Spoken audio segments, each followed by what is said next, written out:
Bienvenidas y bienvenidos a Coffee Brain. Nos da mucho gusto que nos acompañen en este espacio dedicado a la salud mental y bienestar emocional. Coffee Brain es un programa diseñado para todo público, producido por un equipo de mujeres especialistas comprometidas con compartir información confiable, actualizada y útil para la vida diaria. El día de hoy nos honra contar con la presencia de un grupo de profesionales de alto nivel. Le doy la bienvenida a la maestra Claudia Guillemot, psicóloga con maestría en terapia familiar, con formación en prácticas narrativas y terapia focalizada en emociones. Buenos días, Claudia, bienvenida. Hola, buenos días a todas y a todos.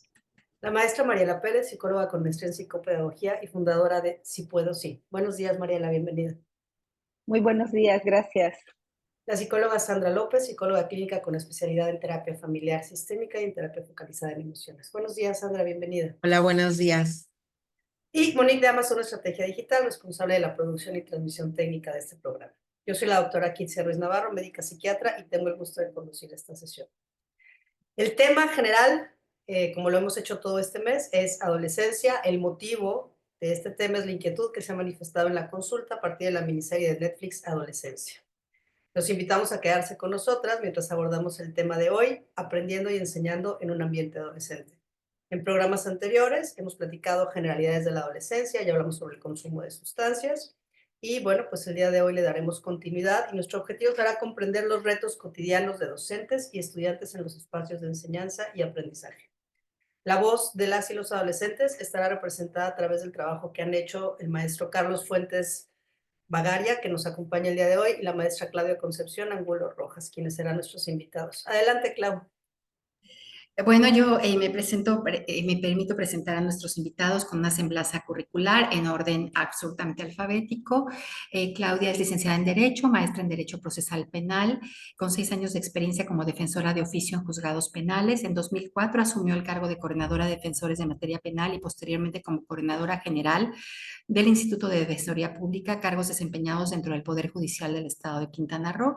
En el 2024, el Pleno del Consejo de la Judicatura del Poder Judicial del Estado la nombró directora del Instituto de Defensoría Pública. Su profesionalización ha abarcado cursos de especialidad para defensores y en derechos humanos. Por otro lado, Carlos es licenciado en Biología con maestría en Ciencias de la Educación, diplomados en Terapia Breve, Coaching en Formación de Equipos en Educación, Estrategias de Planeación, Evaluación y Diseño Curricular, en Gestión, Innovación y Evaluación de Proyectos Educativos, con más de 30 años de experiencia en coordinaciones y direcciones de diversos planteles educativos públicos y privados, así como ponente y tallerista a nivel internacional. ¿Por qué abordar el tema de la escuela? Bueno, porque si vamos siguiendo un poquito la serie Adolescencia, hay muchas escenas y mucha parte de la narrativa que sucede en la escuela, ¿no? Vemos maestros que pueden llegar tarde a clase, vemos el reto de dar clases con dispositivos electrónicos, vemos los maestros que de una manera tal vez más autoritaria establecen orden en el aula, vemos la dinámica, por supuesto, de los estudiantes, ¿no? No quisiéramos nada más centrarnos en si hay bullying o no bullying y no nada más en una definición de acoso escolar, sino más bien quisiera empezar, Carlos, si me permites contigo, y esto no es un interrogatorio, es una plática de café, pero yo me acuerdo cuando tú y yo llegamos a coincidir en ambientes educativos, trabajando juntos de la mano, independientemente de las jerarquías, tú hablabas mucho de la escuela que aprende, ¿no? Un concepto además que viene de algún autor que seguramente tú te sabes el nombre y el libro, pero están las escuelas de hoy aprendiendo a enseñar a estudiantes, están los docentes pudiendo, vamos a decir, eh, diseñar, enseñar, tener currícula y programas que atiendan a las necesidades de los estudiantes de hoy. ¿Es diferente hoy de otras etapas en la vida? ¿Cómo lo ves? Yo sé que son como muchas preguntas en una, pero el panorama general hoy de darle clases, enseñarle a los adolescentes, ¿qué retos conlleva? Pues muy buenos días, gracias Claudia. Pues fíjate que la verdad es complicado. O sea, yo el proceso que he llevado muchos años aquí en Cancún, el proceso es complicado porque hay reformas, por ejemplo, y hay cosas que pues sí se han mejorado, pero yo creo que una parte muy importante además es que nuestra concepción, por ejemplo, en el caso de disciplina, pues es punitiva siempre, ¿no? O sea, no tenemos una concepción de una disciplina ¿no? Que sea de sensibilización, o sea, que verdaderamente el alumno se dé cuenta de por qué realmente algo se sanciona o no, no lo hacemos generalmente.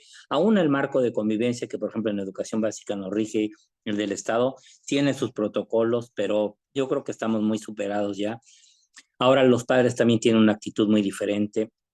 Generalmente llegas a la escuela, yo que me encargo de la dirección técnica, ¿me entiendes? Entonces, el papá una cosa que le molesta, aunque no se haya dialogado bien, es la demanda, ¿no? O sea, voy a demandar a la escuela, ¿no?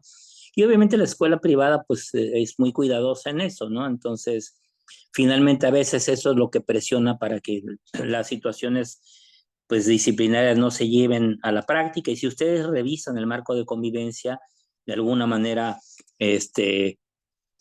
nos dice mucho sin que incida académicamente los alumnos y eso a los maestros les pesa mucho, ¿no?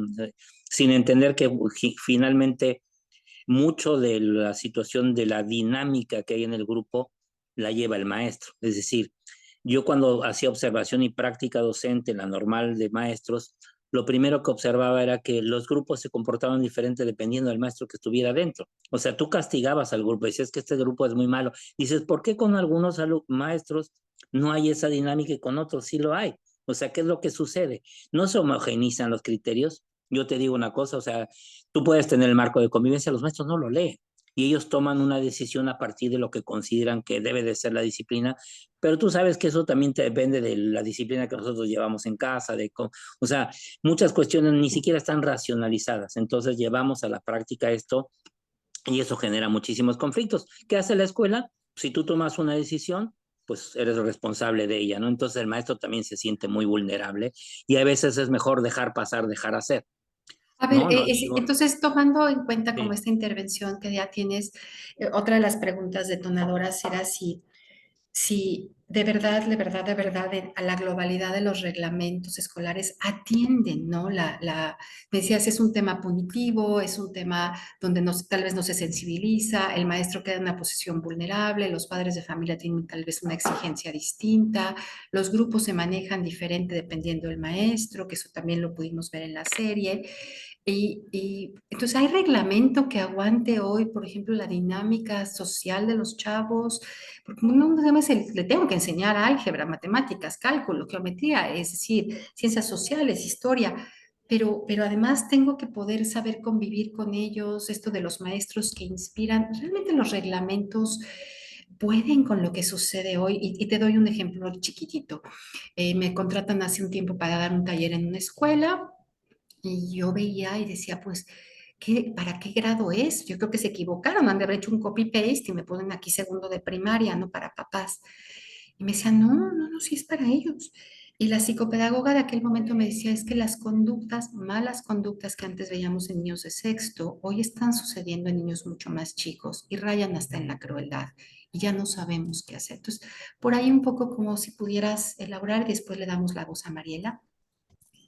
Sí, yo sí considero que no, el reglamento lo están superados. Y nosotros, digo, la verdad es que yo he pugnado mucho porque finalmente nos aboquemos al marco de convivencia, no porque a lo mejor sea el mejor, sino porque eso te ampara con la Secretaría de Educación Pública, ¿no? Porque la verdad es que si tú no firmas y los padres desconocen el marco de convivencia, entonces te dejan morir solo.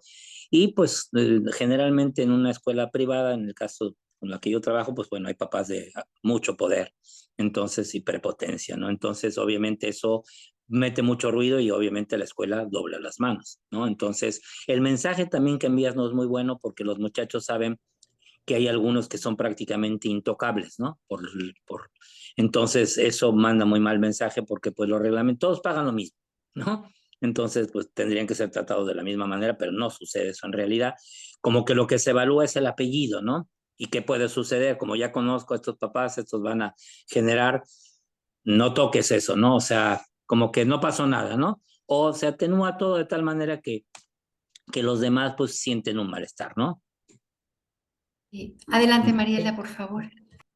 Sí, bueno, yo quería también como platicar un poquito acerca de mi experiencia un poco en cuanto atiendo adolescentes, ¿no? Un poquito desde la perspectiva de acompañarlos en procesos de autorregulación, de conducta, algunos aspectos emocionales, etcétera, y a las familias también. Y por otro lado, pues casi siempre me doy a la tarea de ir a las escuelas, platicar con los profesores, encontrar estrategias comunes, etcétera, ¿no?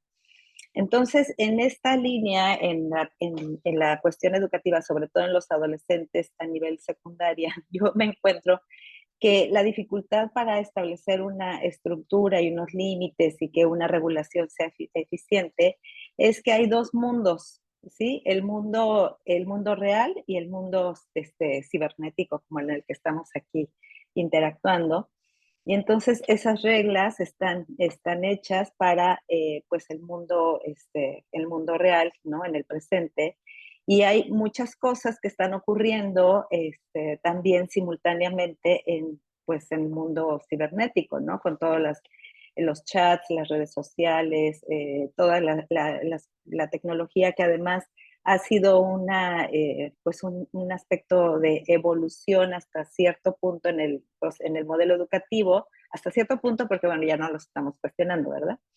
Pero en el modelo educativo, pero por otro lado, pues los chicos casi siempre tienen ahí a libre demanda sus iPads o sus teléfonos o sus computadoras donde pueden estar tomando la clase simultáneamente con la mensajería, ¿no? Entonces, pues en este sentido, los profesores están viendo que está ocurriendo algo y pues están bien, ¿no? Aparentemente todos están ahí sentaditos tomando su clase, pero aquí sus manitas por acá abajo son muy rápidas y están pues interactuando de otra manera y pues es muy difícil que una reglamentación pues sea eficiente cuando no se toman en cuenta estos dos mundos, por ejemplo, ¿no? Y también pues muchas veces las escuelas pues están limitadas porque dicen que no ocurrió en la escuela, ¿no? Sino ocurrió en el espacio, ¿no? Entonces, y los papás pues tampoco están, o sea, también enfrentan la misma problemática, ¿no? Que ellos ven algo y está ocurriendo muchas cosas atrás de ellos, ¿no? Entonces, Adelante, Sandra. ajá, Sí, sí, sí, sí, perdón, perdón. sí, estas cuestiones son las que creo que pues se hacen un poquito difíciles. Adelante, Sandra. Adelante. El tema de los reglamentos es todo un tema, ¿no? Definitivamente. En mi papel como directivo por muchísimos años, créanme que aplicar el reglamento requiere de muchísima fuerza. Yo participé en una escuela particular y afortunadamente ahí podíamos tener cierto control, ¿no? De muchas circunstancias, pero la realidad es que éramos una escuela en medio de un montón y muchísimas en el ámbito oficial y ahí verdaderamente el reglamento y las normas de convivencia están muy bien en el papel, pero a la hora de la implementación es de verdad un conflicto, ¿no? Parto mucho de esto. Implementar una regla, una norma requiere de muchísima fuerza, ¿no? Muchísima autorregulación también. Y a veces las mismas autoridades educativas no tienen esa fuerza y no la delegan a sus propios maestros. Entonces, los maestros están ahí en las aulas prácticamente solos y permítanme incluso decirlo así, de pronto a merced de lo que los mismos papás creen que que debe ser la escuela para sus hijos, ¿no? Entonces, es bastante complejo la implementación de un reglamento, ¿no? Y al final los chicos parece que son los que ganan. Y bueno, y me parece que podrían ser los que pierden al final, ¿no? Pero siguiendo el ámbito de lo que plantea Mariela, por ejemplo, la tecnología, ¿no? Ya hay autores que empiezan si ven que veo para acá es porque estoy aquí, tengo mi acordeón, que empiezan a hablar de privación social, no nada más los temas de sueño, la atención fragmentada, los procesos casi adictivos o ya adictivos que tocamos la vez pasada, no nada más a sustancias, sino a conductas, ¿no? Lo que le llaman adicciones sin sustancias, juegos, y cómo esto puede ir como escalando. Entonces, Clau, pensando desde la Defensoría Pública, como las cosas que salen del reglamento escolar, que la vez pasada tú decías, bueno, es un tema más de las familias, son los jóvenes que vienen de familias fragmentadas, son, decía Lilian, son las reincidencias del mismo grupo de jóvenes. Ahorita estamos hablando también más en el ámbito de la experiencia de la escuela privada, pero no exclusivamente. ¿Cómo ves tú desde la Defensoría Pública como el papel de la escuela? ¿Están los papás dejándole todo a la escuela? Los maestros quedan muy vulnerables. Estamos a merced de padres de familia poderosos. Nos está faltando hacer comunidad. ¿Cómo se ve desde el lado legal? Brincando como del reglamento escolar o esto que llama Carlos como este documento de convivencia a algo que ya transgreda los derechos. Pues bueno, sí, como lo han comentado ya los compañeros que intervinieron, existe realmente un marco legal. El Estado de Quintana Roo tiene un marco legal ya amplio. Sabemos que existe una ley de derechos de niños, niñas y adolescentes, la ley de educación, la ley incluso de prevención, de atención y sanción para erradicar también la violencia entre estudiantes en las escuelas. Pues bueno, yo creo que el Estado de Quintana Roo sí tiene ya un amplio marco legal. Desafortunadamente, como dicen, la ley es muy amplia, se tienen que aterrizar los reglamentos, los protocolos y que existen, como bien lo señaló aquí el maestro, ¿qué es lo que me parece que desde esta perspectiva del ejercicio público, en donde nos toca a nosotros atender a adolescentes, que pudiéramos tener una visión, pues ahora sí que ya más de aulas, ¿no? Me parece que sí faltarían como que los mecanismos para que pudieran también entrar en colaboración los padres de familia. O sea, sabemos que esa no es una labor en estricto sentido de la escuela, no es una responsabilidad única de la escuela, ¿no? De los docentes, de los directivos, porque al final del camino, pues ellos, como dicen, a la escuela vamos a aprender matemáticas, español, pero realmente creo que la responsabilidad primaria pues viene de casa, como lo hemos señalado ya en las sesiones pasadas, pero sí existen estos reglamentos. Yo en lo personal tuve la oportunidad también de estar impartiendo cátedra ya a nivel universidad y sí realmente entre los mecanismos vemos que también existen las áreas de apoyo en psicología, ¿no? Que realmente sabemos que muchos chicos, ya sea a nivel medio, a nivel de primaria, secundaria, pues llegan al amor con una situación ya de su contexto propio de vida y que no tienen esta disposición de concentrarse, pues de poder realmente convivir de manera armónica, ¿no? Entonces creo que ahí es donde entra fuerte, donde debiera entrar fuertemente allá, pues estos protocolos, que los protocolos los debemos entender como una guía para poder conducir tanto al alumnado como al propio docente, ¿no? Entonces digo, desde aquí sí te puedo decir, sí tenemos en el Estado muy clara ya este marco legal e incluso establece la obligatoriedad de las autoridades estatales, municipales, para poder ahora sí que coordinarse y poder establecer pues estas políticas públicas de las que hablamos la vez anterior, estos mecanismos. El mecanismo es algo más como que particular de las escuelas, ¿no? La ley está, la ley es abstracta, de ahí derivan los reglamentos, evidentemente, pero sí los protocolos ya más prácticos, es decir, cómo podemos implementar esta convivencia armónica, esta cultura de legalidad, la cultura de la paz, que los alumnos, más allá de sus contextos de vida, pues puedan entender que durante el tiempo que estén en clase o estén en las escuelas, pues deben convivir de manera armónica, ¿no? Pero sí, efectivamente estamos también al tanto de esta situación. A ver, entonces, ahorita quizá creo que por ahí podemos unirlo con lo que vayamos a comentar, pero parte de lo que nos decía Sikandar y que está en muchos de los libros es esta parte de la gratificación inmediata, la falta de tolerancia a la frustración, la cultura del mínimo esfuerzo, ya no digamos ahora con inteligencias artificiales, toda esta parte que pues los chavos están en eso, ¿no? Están en eso. Por ahí hay autores que dicen que los estamos sobreprotegiendo en la vida presencial y desprotegiendo en la vida en línea. Y las afectaciones que esto, digo, los hitos de desarrollo no han cambiado para los seres humanos y la tecnología va muy rápido. Kitsia, ¿cómo nos bajaste la mano? Pero no sé si ya, si te doy la palabra, no te doy la palabra, ¿cómo hacemos? ¿No? Ajá, entonces me voy con Carlos. Carlos, ¿cómo? Una cosa es la tecnología en el aula y que nos ayude y que nos motive y nos lleve, y otra cosa es tratar de dar clase con 30, teléfonos celulares, ¿no? Allá hay por ahí propuestas muy claras de 0 celulares en las escuelas, ¿no? ¿Cómo están ustedes? Ahora sí que hablo de ustedes porque yo ya no hace ya algunos años que dejé de dar clases, pero ¿cómo, Carlos, manejan estas situaciones? ¿Cómo tratar de mediar? Porque el teléfono inteligente no, ni siquiera creo que sea privativo de la escuela privada o de niños con más recursos, los vemos prácticamente con todos. Adelante.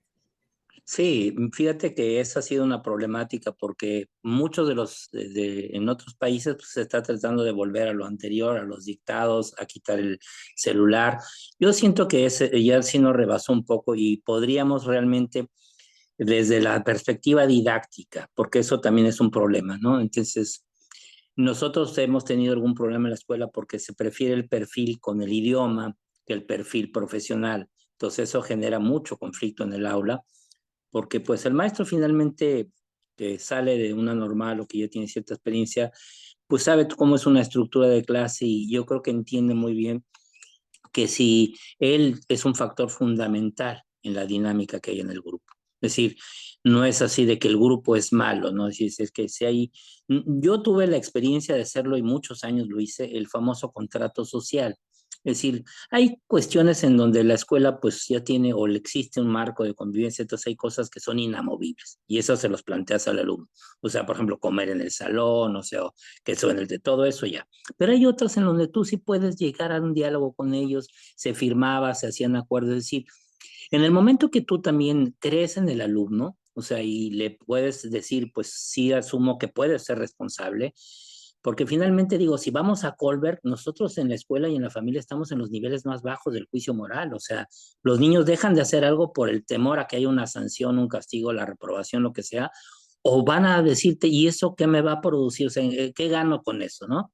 Entonces, con esos elementos, o sea, Colbert se moriría de decir, no llegamos a la ética universal nunca, no hay pocos que piensen decir, no lo voy a hacer, pero no porque me castiguen, no porque me premien, sino porque sé que, mira, esa conducta que yo tenga tiene una repercusión, y eso me refería con sensibilizar. La verdad es que yo creo que uno sí tiene ese poder y tendríamos que entender, pero desde ahí es el cuestionamiento de qué entendemos por escuela, qué entendemos por maestros, qué entendemos por alumno, porque ahí se rompe un poco. Yo le decía, no es que tú digas soy constructivista, soy conductista, no es así nada más, sino que finalmente tú tienes una concepción y actúas en consecuencia de esa concepción que tú tienes. Si yo considero que los alumnos son incapaces, pues voy a tratar de decirles todo y controlar todo, ¿no? Si creo que son capaces y les doy esa oportunidad, en general el alumno responde. Yo te digo, hoy entro a secundaria con los mismos, yo no tengo conflictos con los alumnos. Yo no recuerdo haber sacado un alumno de clase, no recuerdo. Y sí tuve, o sea, digo, si no tengo la capacidad de dialogar en ese momento y de resolver, pues quizás el que me tendría que preguntar es si yo estoy correcto, soy yo, no ellos, ¿no? Porque ellos son adolescentes, ¿no? Entonces, eso es muy claro, ¿no? Entonces, el adolescente, pues lo fuimos, romper reglas, es decir, va a tratar de probarte. Y mientras tú le des chance, él va, ¿no? Entonces, si las reglas son claras, si tú sensibilizas, si tú por ejemplo, felicitas también por las cuestiones cuando hay mejoras, o sea, no siempre es el castigo, puedes decirlo en corto. Entonces, yo creo que esa es una situación que nos puede ayudar bastante. O sea, la empatía, ¿sí? Que ellos puedan sentir contigo va a ayudar muchísimo. Entonces, cuando la verdad es una cuestión de ver quién tiene el poder, es cuando eso termina como el Rosario de Monzón, ¿no? A ver, yo mando, tú gritas, yo grito, yo hago, yo sanciono. O lo más fácil, ahí se lo mando al director, ¿no? O sea, dices, no, o sea, la cuestión pedagógica está ahí y eso es lo que te prueba. O sea, no tenemos alumnos ideales, no hay maestros ideales. O sea, yo siempre que me preguntan cuando lo de la idoneidad que hizo con la época de Peña Nieto, que era, pues, ¿qué es esa idoneidad? ¿En qué contexto, no? O sea, yo en una escuela como la que trabajo, pues soy idóneo, sí, pero a ver si me mandan al CONAFE, a Cantún-Ilquín, a ver si, ¿no? Ya no tengo la nube, ya no tengo el internet, ya no tengo los iPads, entonces ya no me gusta la situación. Entonces, ¿idóneo en qué contexto, no? En la educación, ¿no? ¿En qué contexto es? Y ahí sí, y como eso nunca se aclaró, entonces sales no idóneo y dices, caramba, pues he dado 25 años clase, pues si no fuera idóneo ya no estaría seguramente en esto, ¿no? Adelante, Mariela. Sí, bueno, un poquito también apoyando esta características de los maestros, pues también considero que, bueno, a mí me tocó la pandemia y aprendí bastante dando clases a niños vía internet, ¿no? Y entonces, bueno, creo que muchos maestros se han actualizado mucho en el manejo de la tecnología, pero también muchos profesores pues no conocen las redes sociales, no saben cómo interactuar, y yo he aprendido mucho con los adolescentes en el sentido de pues entender cómo se comunican a través de las redes sociales y cómo también cómo pueden ser perjudiciales en cierto momento, también pueden ser positivas en otro, ¿no? Y por otro lado, pues también creo que esto que han platicado sobre la autorregulación, ¿no? En una escuela hice una encuesta con los alumnos acerca de las redes sociales, porque pues los papás estaban muy preocupados acerca de el abuso de las redes sociales y del consumo de pantallas. Y los adolescentes en una de las preguntas ponían algo como que sabían que usaban demasiado tiempo las redes sociales, que sí lo sabían. Y en otra pregunta decían que sí deseaban poder tener más control sobre el uso y el abuso de las redes sociales, ¿no? Y de las pantallas.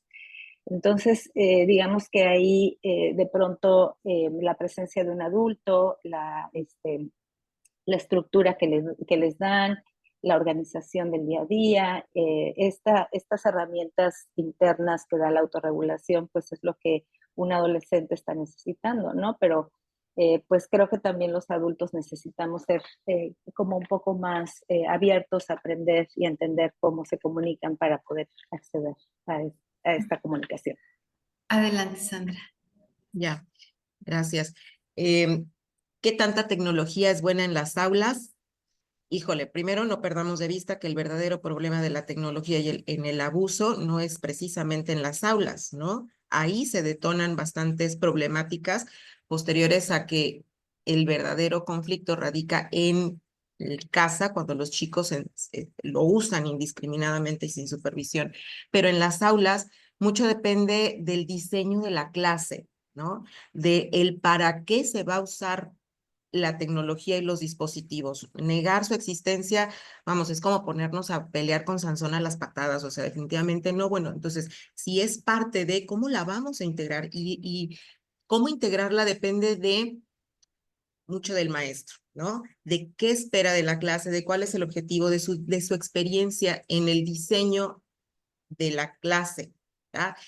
Y ahí creo que de pronto tenemos otro conflicto, ¿no? A veces los dispositivos se usan exclusivamente para proyectar, listo, y ya.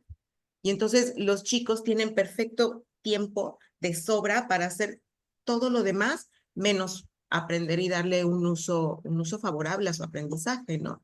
Entonces, en realidad muchísimo depende de para qué lo vas a usar y con qué circunstancias o con qué objetivo lo vas a implementar, ¿no?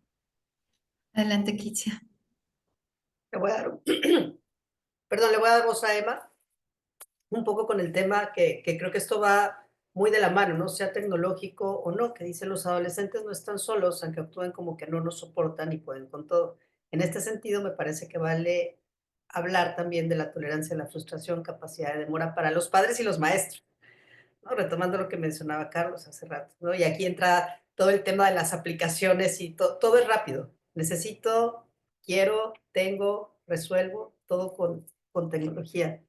Pues en aras de que sus hijos sean felices y los maestros hablen bien de ellos, son laxos ante la falsa idea de que sean sus amigos y no queden ellos como los malos. Al final ellos confían en nosotros, no los dejemos solos. O sea, creo que todo va de lo mismo, ¿no? Supervisión, digo, englobando lo que hemos hablado hasta este momento, supervisión, límites y consistencia en los límites, sea tecnológico o no tecnológico. Adelante. Y bueno, y un poco para llevar esto más al tema de autorregulación o autogobierno, que de pronto escuchamos papás y mamás que dicen estos niños son ingobernables, ¿no? Claro, el adolescente pide a gritos límites, ¿no? Y consistencia y coherencia y claro que está en su chamba empujar y tratar de que los límites no sean, pero estaba pensando en una anécdota que me toca ver en un programa de televisión donde dice una mamá que había una regla, ¿no? De los no negociables, no te puedes ir a dormir a una casa donde yo no conozco a los papás. Y entonces el chamaco llega con todos sus amigos, niños de 12 años, y empieza a pedir permiso para irse a dormir a una casa que la mamá no conoce a los papás y la mamá dice, pues es que yo no conozco a los papás, ¿no? Sí, pero insistió, argumentaron, me pusieron al teléfono a la mamá y finalmente le dije que sí. Acto seguido, el niño la llama a su recámara y le dice, mamá, pero ¿por qué dijiste que sí? Yo contaba con que tú dijeras que no. Yo no quiero ir. ¿Por qué tú rompes esa regla? ¿No? ¿Por qué tú rompes esa regla? Entonces, en esa misma conversación, Alicia, si vas a poner el límite, pues claro que vas a esperar que lo quieran romper y claro que vas a tener que sostenerlo. ¿Por qué? Porque es lo que educa, es lo que forma, es lo que va a permitir que en algún momento podamos hacer como nuestro check de salida, no dejando de ser papás y mamás, porque lo vamos a hacer toda la vida, pero sí dejando de ser papás de adolescentes, es decir, jóvenes que ya tienen proyecto de vida, pueden distinguir entre el bien y el mal, se pueden mantener solos, son resilientes, empáticos, tienen una postura la que sea ante alguna divinidad, es decir, saben quiénes son y a dónde van. Ahora, en temas socioemocionales, que parece que es, fíjate, ahorita escuchándote, Kitsia, decías, periodos de atención. Piensan en maestros de preescolar que llegan como con un edificio de material porque los periodos de atención de los niños por naturaleza son cortos y hay que estar cambiando de actividades. Pero lo mismo está pasando hoy con este boom de información que tienen los jóvenes y los periodos de atención se están acortando. Me decía una mamá, ya está poniéndole el ir hacia adelante rápido, el fast forward, en un programa que no ha visto, ¿no? Es decir, la tolerancia a la frustración, el espacio del tiempo, y parece que eso también detona problemas de conducta. Y ahí, Carlos, yo quisiera como irnos a esto del bullying, y lo quiero poner en ese término porque es mucho más que acoso y no nada más se da en el ambiente escolar, ¿no? Son conductas sistematizadas en un grupo que se conoce, que pueden ser, no nada más es deliberado, es un abuso de poder, son muy pocas veces es denunciado, hay un daño emocional, a veces físico, y muchas veces se entiende que el testigo omiso es la escuela, la institución misma. ¿Cómo ves tú esto del tema socioemocional, tolerancia a la frustración, gratificación inmediata en los jóvenes hoy? ¿Tiene o no que ver la tecnología? Y una vez más, no demonizando la tecnología, sino entendiendo un poco a qué nos estamos enfrentando en el aula.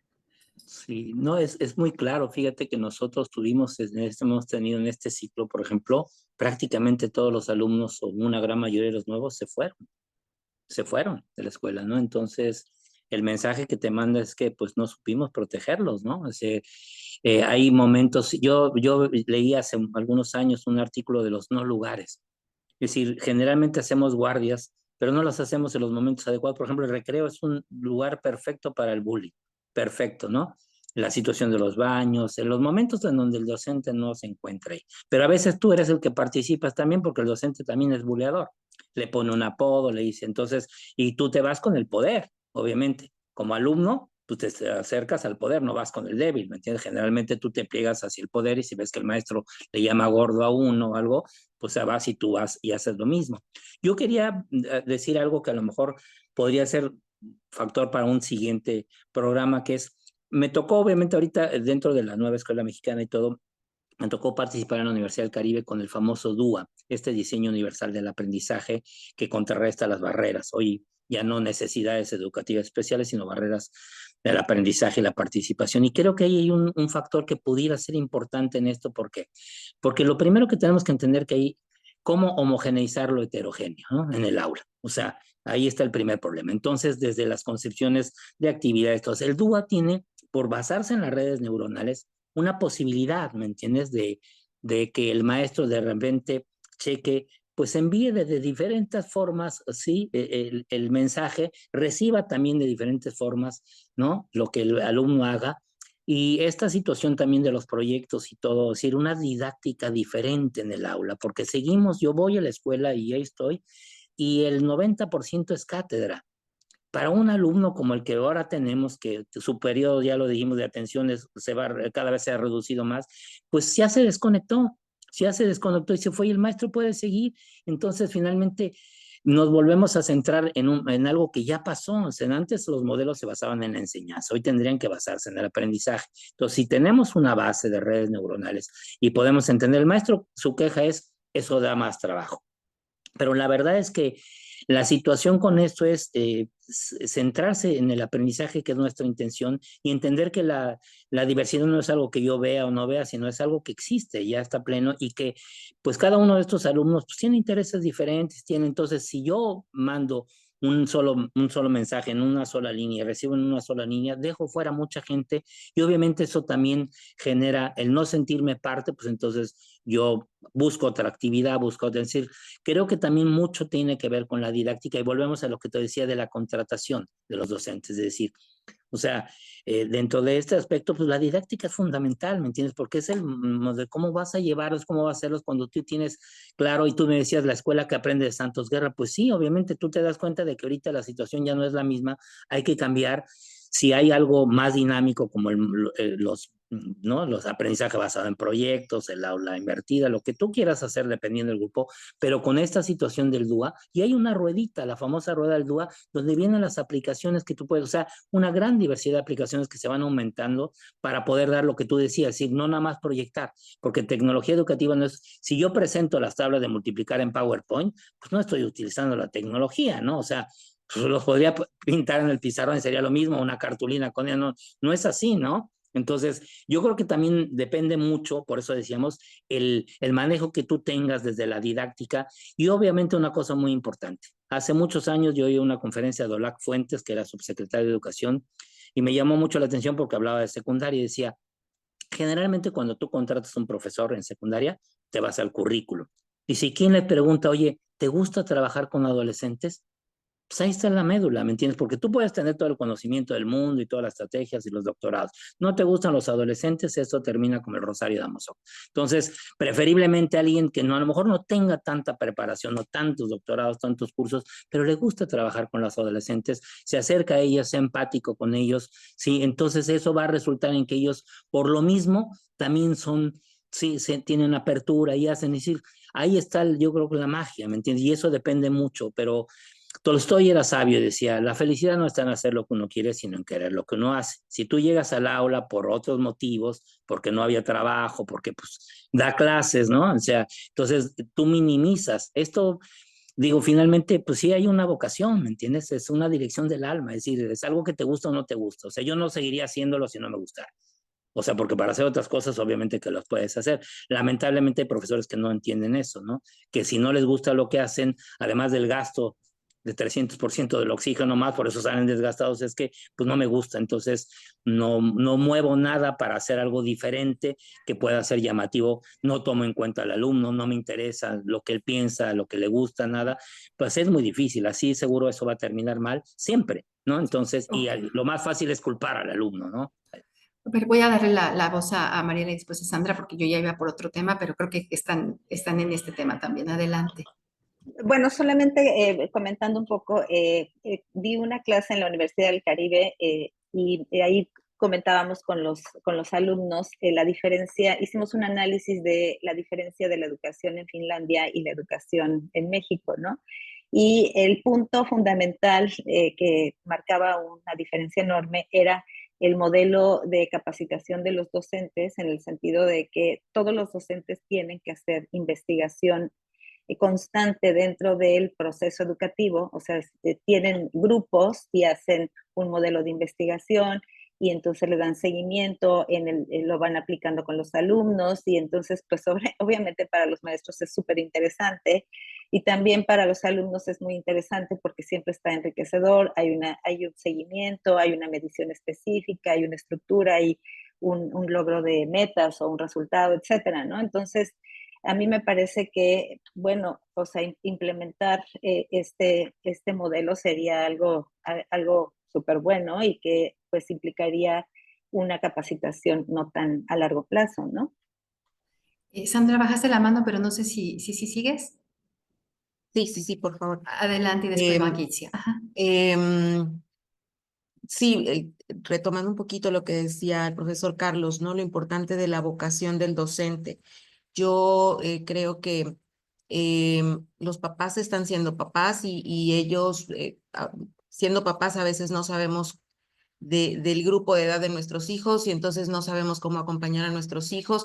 Yo agregaría a un área muy importante dentro del ámbito educativo, que es el departamento de psicopedagogía, que lo ideal es que la mayoría de los colegios puedan tener, ¿no? Porque pues el maestro está en su clase intentando contener, guiar, enseñar, etcétera.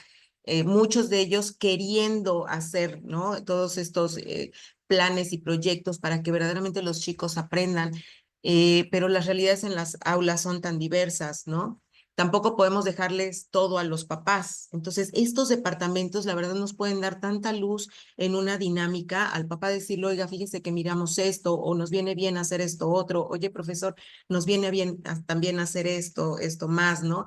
Entonces, vamos, es como crear una sinergia, es este eslabón que de pronto en los colegios podemos tener que nos permite girar alrededor del más, del núcleo, ¿no? Que es el alumno. Entonces, bueno, imagínense si lo logramos.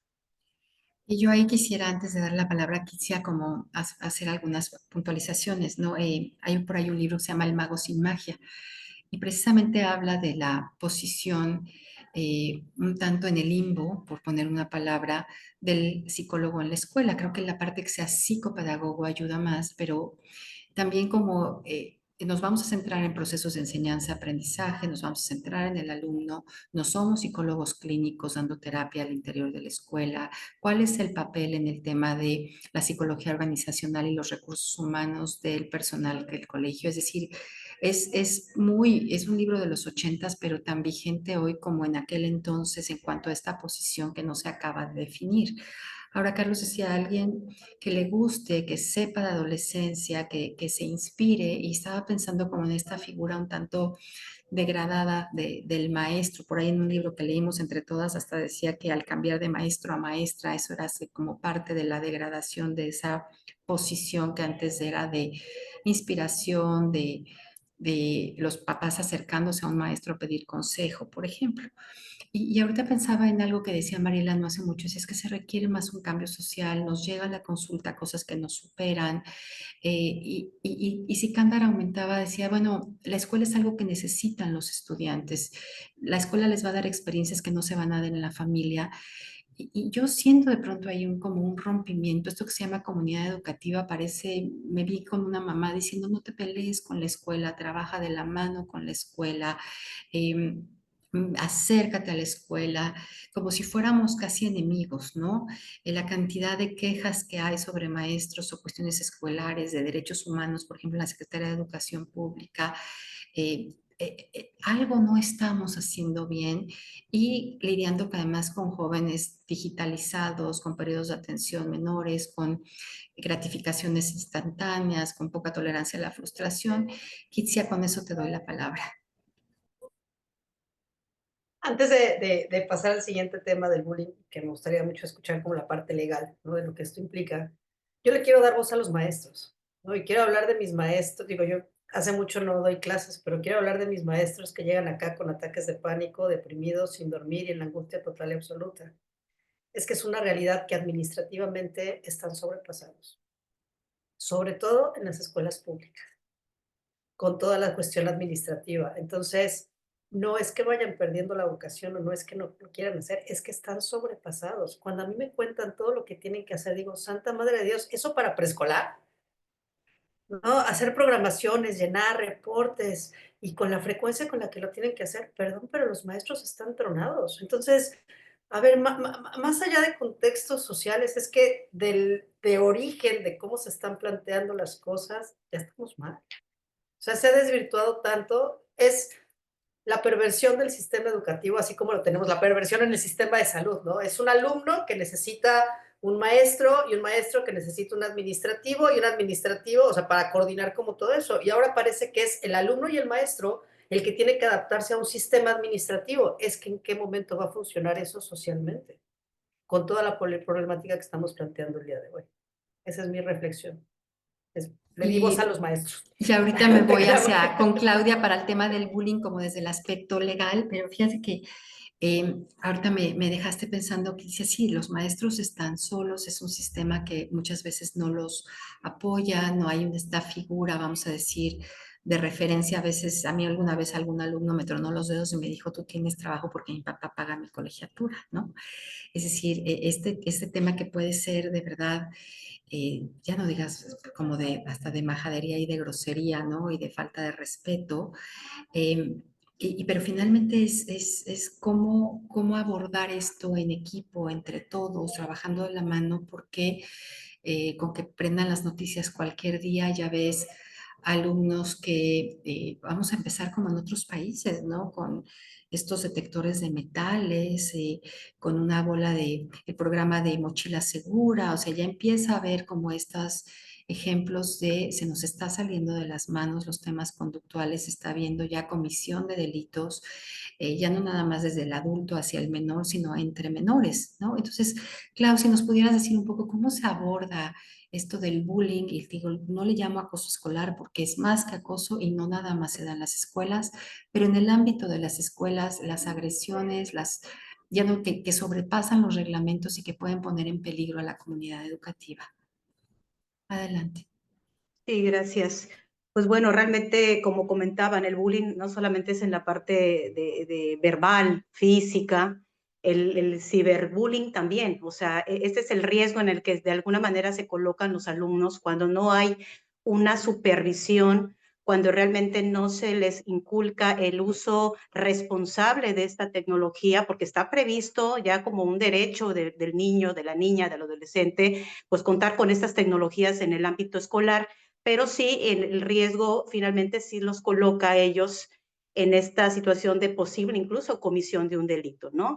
En el Código Penal nosotros pues sí tenemos allá el tema del ciberacoso sexual, ¿no? Los niños no lo ven, o sea, los adolescentes no lo ven, ellos creen que grabar a una niña sentada con su falda o grabarla en algún momento, pues no incurren en alguna situación de delito, cuando realmente sí, y las publicaciones que él finalmente hacen, ¿no? Entonces, pensando un poquito lo que decía allá la maestra, su nombre creo que era Mariela, decía de, bueno, esa comparación que se hace entre una educación a nivel de un país de primer mundo, obviamente aquí, ¿cuáles serían las implicaciones? Esta cultura de legalidad no solamente es para decirle a un alumno qué es delito y qué no lo es, o qué es una conducta antisocial, sino que realmente los docentes, los directivos, deberían implementar estas acciones afirmativas de reunirnos, vamos a analizar la ley de derechos de los niños, niñas y adolescentes, la ley de prevención de la violencia en las escuelas,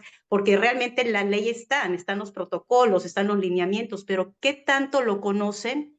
Pues toda esta comunidad escolar, desde directivos hasta el intendente, ¿no? Entonces sí creo que este uso cuando no está uso de la tecnología no está realmente supervisado y los alumnos en cualquier nivel que sea no hacen ese uso responsable, sí están en una situación latente de riesgo de posible comisión de un delito y que esto va a tener obviamente impresionantes complicaciones porque ya lo sacas de una situación de uso escolar para realmente colocarlos en una situación de riesgo, ¿no? Y bueno, aquí yo preguntaría, si me lo permiten, los docentes, ¿cuáles son esas acciones afirmativas que las escuelas hacen para poder realmente aterrizar en el campo ya de la vida real estas prevenciones, ¿no? En este uso indiscriminado que ahora hoy por hoy se hace de los teléfonos celulares, por ejemplo. Y yo, aunado a eso, quisiera, y ahorita te doy la voz, Carlos, a mí me daba mucho gusto como dar informes cuando trabajaba en escuelas, ¿no? Y cómo fue cambiando esto, de hablar del modelo educativo y por qué las matemáticas no les iban a dar miedo y por qué si era constructivista o no lo era, a decir horarios y colegiaturas. Es decir, qué tan amplio es el horario para que estos padres de familia puedan trabajar jornadas más largas o completas. Es decir, de pronto las escuelas casi como guarderías, ¿no? Como guarderías. De hecho, hubo un caso de una que era una guardería 24 horas y después pasó a escuela y podían no llegar por los niños en días, ¿no? Entonces, todo un tema con el DIF, es decir, de pronto como un espacio seguro, pero ya prácticamente en la co-convivencia o en la coparticipación de la formación del alumno cuando eso recae en la familia. Entonces, Carlos, considerando lo que pregunta Claudia y lo que yo estoy planteando, donde los niños pasan probablemente el mayor tiempo con la supervisión de algunos adultos en el ámbito de la escuela, ¿cómo se maneja esto que dice ella de acciones preventivas? Fíjate que, por ejemplo, yo he hecho mucho el trabajo con el marco de convivencia y en algún momento invité a la licenciada Silvia Zanella de la Casa de la Cultura Jurídica para que los maestros lo leyeran y en virtud de cuestiones prácticas, de situaciones que habían vivido, ellos pudieran entender esta situación y cómo trabajarlo. También, obviamente, nosotros yo creo que el apoyo que se ha perdido un poco de la escuela para padres, aunque en el primer momento no impactó tanto, fue impactando cuando generalmente, bueno, se hablan de temáticas que también, porque bueno, ser padre también, pues no hay escuelas, ¿no? Entonces muchas veces, pues tú te sustentas como crees que es y lo que viviste, etcétera. Entonces, yo creo que también algunas estrategias, el caso de la tutoría, de las famosas asambleas, nosotros las preceptorías que pudimos recuperar después de bastantes años, creo que ayudan mucho para detectar antes de que eclosionen las problemáticas, porque la tutoría generalmente la enfocamos al grupo, en situaciones como al grupo, con quien se sienten bien o mal con los alumnos, ¿no? Y en el caso de la preceptoría es individual y nosotros la trabajamos por elección personal, es decir, que había alguna afinidad con los maestros. Obviamente se daba una terna porque pues obviamente por la carga de trabajo justamente el maestro no le va a salir más, pero eso nos sirvió no sabes cuánto, ¿no? Es decir, detectar muchas situaciones previas, ¿no? Que obviamente, bueno, nosotros tenemos departamento psicológico, pero cuando hablas de 210 alumnos, pues a 200 días, pongamos, de escuela, pues tendré que ver un niño diario, ¿no? Y ya no fuiste, o sea, el que ya o no más, ya no pudo porque tienes que ver. Entonces, sí se complica, no alcanza realmente. Entonces, sí le das prioridad, claro, a algunas situaciones. En su caso, bueno, Mariela ha estado, ha ido a la escuela, ¿no? Y da seguimiento, le da recomendaciones, pero hay poca gente y yo creo que muchas veces tampoco la escuela le da la fuerza. Yo lo veía, por ejemplo, en la escuela, la Universidad del Caribe. O sea, quieren hacer el departamento, quieren convertirlo en una universidad inclusiva, pero no tienen, por ejemplo, ni un espacio físico, ¿sí me entiendes? O sea, ahí te manda a la escuela, o sea, ellos no entienden que hay un mensaje muy claro, ¿no? O sea, sí lo pongo porque pues hay una presión, pero pues es como los buzones de sugerencias, ¿no? Igual no lo abro, pero te estoy dando chance de que te manifiestes, pero no lo voy a leer y ni siquiera voy a actuar en consecuencia. Entonces, y trabajar con los padres en la idea de, ahí en los talleres de la corresponsabilidad, porque eso sí pasa mucho, ¿no? Ellos asumen que como la visión fue de guardería y así lo permitimos, también la escuela lo permitió. O sea, no queremos a los padres aquí, entonces pues yo me cierro aquí y aquí los tengo. Entonces el padre se acostumbró a eso. Entonces de repente él no asume que pues a mí me han dicho en la puerta de entrada como director, oiga, ¿le puede decir del cabello que se lo corte? Oiga, pero usted es el papá, ¿no? O sea, en aquel momento podíamos decirle, oye, si mañana no vienes con el cabello corto, no te dejo entrar. Oye, haces eso y ya sabrás que van a la secretaría y tienes un problema. Entonces, en aquel momento se podía hacer, pero dices, oiga, y la autoridad, o sea, ustedes son los papás. O sea, hay cosas que tienen que ver con la crianza. Sí, y hay cosas que tienen que ver con la situación. Obviamente, la elección, bueno, de la escuela, porque coincidan con la filosofía, con todo, bueno, puede ser, pero hay cosas que no te tocan a ti y que realmente ellos asumen que tú tendrías que hacerlas y te lo cuestionan. Entonces yo digo, estrategias puede haber, esas de la preceptoría se me hace muy buena, de la tutoría, de las asambleas, es decir, escucharlos y que haya una situación en donde ellos también puedan sentir un uno a uno. Sí, porque a veces en grupo pues se pierde un poquito que el profesor tenga esa posibilidad y como es elección personal, eso nos ayuda mucho, porque por algo tú les llamas la atención, algo hay de ti que les llama la atención que quieren y yo lo hacía en la normal, siempre preguntaba por qué habían elegido la carrera docente y casi siempre todos lo situaban en un maestro que les llamó la atención en secundaria. Entonces, nosotros tenemos mucha fuerza ahí, tanto para hacia lo negativo como hacia lo positivo. Entonces, esa fuerza también hay que aprovecharla, ¿no? Si tú tienes empatía con los niños y ellos pues realmente se acercan a ti, pues tratar de que eso pueda tener una incidencia realmente en su futuro y obviamente la idea de la comunicación con la familia, porque dentro del modelo finlandés también hay un vínculo muy grande entre la escuela y la familia, en donde como Saint-Exupéry, ¿no? Que decía del amor, o sea, que miremos juntos en la misma dirección. O sea, porque cuando el papá es el principal enemigo de la escuela, habla mal del maestro, lo descalifica, pues el alumno tiene esas actitudes en aula. Tú oyes al alumno y estás oyendo al papá. Sí, entonces, ¿no? Exacto. Entonces, eso podría servir, yo creo. ¿Y qué creen? Que se nos está acabando el tiempo, entonces vamos a como comentarios cortos finales. Yo nada más quisiera decir algo que me dijo un chavo que lo vi en consulta, pero me decía, mira, en la escuela los alumnos sabemos lo que pasa, los maestros tienen cierta idea, los papás no tienen idea, ¿no? Es decir, me parece como un resumen de una realidad que probablemente para la mayoría pueda ser una buena realidad y de decir cómo tendríamos que vincularnos de manera diferente, hacer ciertos cambios. No sé si alguien más quiere algún comentario final, ya te suelto el micrófono, Kitsiat, para ti. Y está Sandra para un comentario final. Adelante. Ya. Comparto tu comentario. La verdad es que yo quisiera, a propósito del Día del Maestro, también honrar su labor y recordarles que ellos, a lo mejor sin darse cuenta, siembran semillas que en el camino los chicos van a recolectar, ¿no? A cosechar. La consulta me llegó después de 20 años de haber sido mi alumno, dos alumnos, una chica y un chico, y me enternecieron como no tienen idea cuando me dicen que sus mejores momentos de la vida, después de haber sufrido bastante, los tuvieron en esa escuela donde yo participé hace 20 años, ¿no? Entonces, a mí me hace pensar que la escuela tiene ese papel también, ¿no? No todo está perdido, al contrario, y si nos encaminamos nuevamente hacia la esperanza, hacia esta mirada esperanzadora que queremos instalar, pues bueno, recordemos que hay mucho por hacer y que si cada uno de nosotros pone un granito de arena, seguramente vamos a construir mucho más. Muchas gracias. Cierro con un comentario final para darle voz a algo que nos escribe Corina, ¿no? Y es, pues sí, definitivamente necesitamos un sistema educativo actualizado y retomar esas clases de civismo que ya no existen. Y yo creo que esas dos cosas pueden dar un punch muy grande a todo el sistema educativo. Pues llegamos al final de esta edición de Coffee Brain. Agradecemos profundamente su presencia, así como el interés y participación activa en este espacio. Gracias también a nuestros especialistas invitados, la maestra Claudia y el maestro Carlos, a las integrantes del equipo de Brain and Mind y el equipo técnico liderado por Mónica de Amazon Estrategia Digital. Esperamos que la información compartida el día de hoy haya sido clara, relevante y de utilidad para su vida personal y profesional. Los invitamos a seguirnos en nuestras redes sociales, Instagram, Facebook, YouTube, como Brain and Mind MX. Y les recuerdo que estamos estrenando podcast en Spotify con el mismo nombre. Recuerden que el episodio del día de hoy quedará disponible en nuestro canal de YouTube y también pueden visitar la página web para conocer más sobre el equipo y acceder a los datos de contacto de cada una de nuestras especialistas. Los datos de contacto de nuestros invitados los pueden encontrar en la descripción del video.